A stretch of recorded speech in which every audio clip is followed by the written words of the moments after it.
大家好，我係香港萬利點 Alan，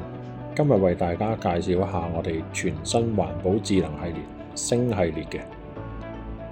智能操控方面，星系列係可以接入智能手機去控制啦，亦都可以用返普通遙控去控制嘅。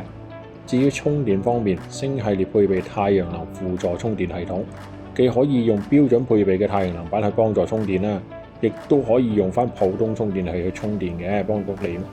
集智能與環保能力於一身啊！今次為大家帶嚟嘅係捲簾系列，而我哋嘅捲簾系列亦都係新翻咗3款不同控制方式嘅電機。第一款就係我哋嘅恆常用開嘅遙控款式啦，第二款就係我哋今年新翻嘅純繩拉式嘅，第三款就係我哋嘅25年最新嘅下半年最新翻嘅雙控制系統，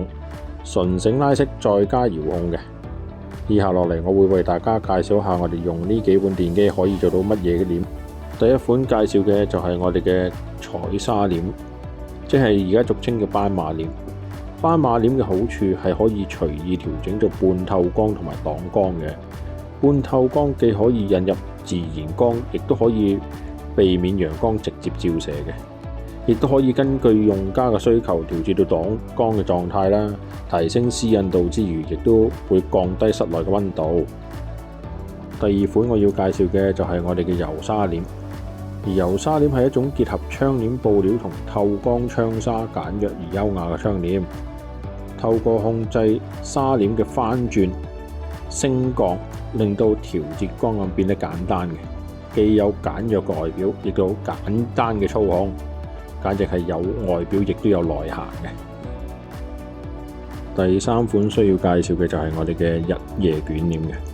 以往我哋嘅捲簾要有透光同遮光嘅功效呢，我哋必須要做2幅獨立嘅窗簾啦，又壓榨又嘥地方嘅。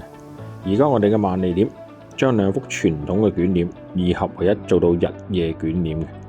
同一個安裝位置就可以有2幅捲簾出現，再配合透光布料做日簾，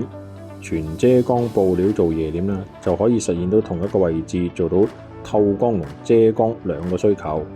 除咗日夜捲簾之外，我哋亦都可以做到正常單層捲簾嘅，普通電動捲簾亦都可以做得到，獨入一個電機控制嘅。今日同大家介紹到呢度啦。如果大家有任何嘅疑問或者想知多啲嘅，可以聯絡我哋嘅客戶服務部，或者瀏覽我哋嘅網址啦。最後記得訂閱我哋嘅頻道同埋撳埋個啷啷嘅，咁就唔會錯失我哋